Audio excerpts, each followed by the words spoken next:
Hi, I'm Reverend Tom Kearns. Welcome to 333 Magic 9, where the tarot cards and astrology stars come together to help you.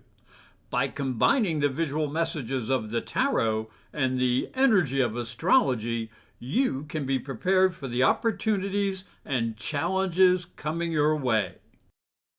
I hope you will like this video and also press the little bell for notifications when my new videos come out. The tarot card for the first week of the month is the Six of Pentacles, which represents generosity, giving, and receiving help. The tarot card for the second week of the month is the Hanged Man, which represents seeing life from a different perspective. The tarot card for the third week is the King of Wands, which represents self-expression and new opportunity.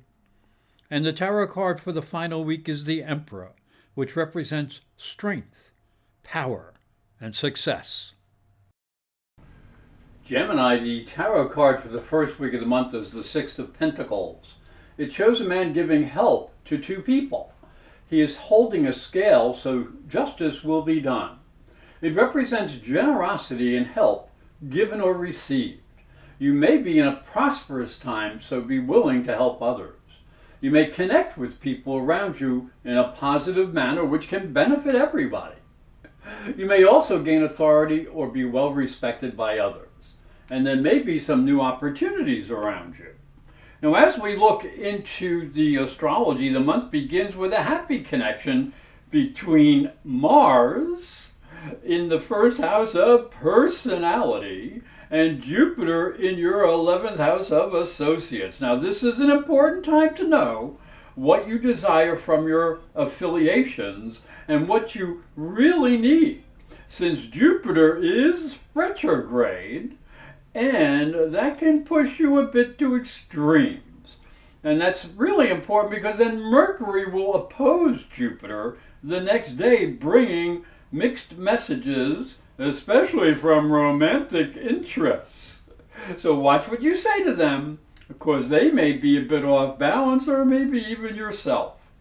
Venus will end the week by moving into earthy Virgo and your fourth house, turning your thoughts to home and family, so you might want to do some redecorating or do something that makes you feel more secure. Now, as we look to the second week, the tarot card is the Hanged Man. Now, this card shows a man hanging upside down from a cross or a tree. He is looking out into the distance. This suggests a need to view the world from a different perspective. You may have been following a path that was too predictable and limiting. Viewing the world upside down gives you the opportunity to see things in a new way. Free yourself from the cross of materialism and see things in a more spiritual light. This leads to inspiration, which can be seen as the halo around the hangman's head. Now, as we look into the astrology, the second week opens with a bit of a bump, as Mercury goes retrograde in your fifth house, and this is the house of romance, and this is followed by a full moon that could test anybody's sense of reality, and warned you not to be too aggressive in the area of your career. Now, if you have any bones to pick with bosses, tread carefully. You'll be happy you did as the middle of the week comes along, and there is a challenging Moon, Uranus, and Saturn hookup that can affect your beliefs and personal goals. The end of the week is no better, as there is a Neptune opposition to the Sun down in the fourth house. So this brings some confusion in career and home issues. The tarot card for the third week of the month is the King of Wands. He sits on a wonderful throne and looks ready for action. This is a creative energy that represents a need to follow your vision and goals, to find a new opportunity, for you have energy and the ability to take things on. Use the power of positive thinking to help achieve success. This is an excellent card for problem solving and asserting your inner power. You may take a chance or make a new investment. Now, the third week brings a bit of relief after a Mercury Jupiter opposition. It once again suggests communications may still be a little bit of an issue, especially with work situations. So make sure your pursuit of pleasure doesn't overcome your common sense. Don't mix business with pleasure. Now, a trine between the Sun and Pluto can help with creative projects, and then Venus trine Uranus can be very nice, bringing you new opportunities in your work or in your career area. And then the week ends with Venus in opposition to nebulous Neptune up here in your 10th house. So keep clarity about your ambitions and your future career plans. And don't tell anybody. Now, as we look up into the fourth week, the tarot card is the Emperor. It shows a strong and stoic man on a throne which has 4 ram heads on it. He carries a scepter of power, and he has the orb of earthy success. He represents the wisdom of experience. Time is the great teacher, and this may help you establish yourself in a position of authority and power.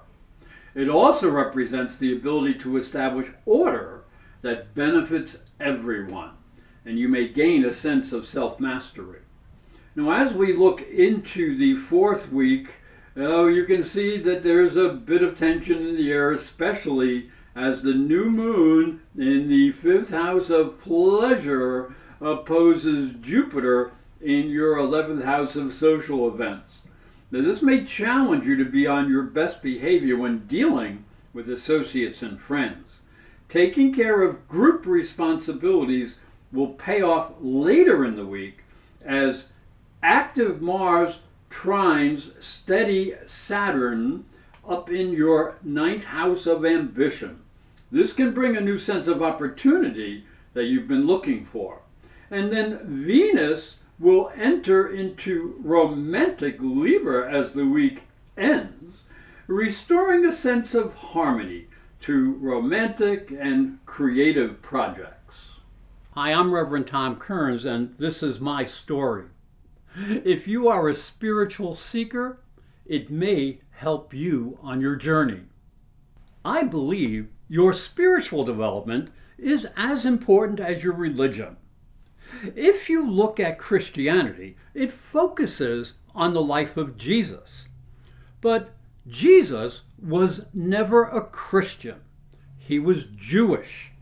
If this thought intrigues you, you'll enjoy my new book, Light from Water, Freeing Jesus. It's available on Amazon.com and through fine bookstores.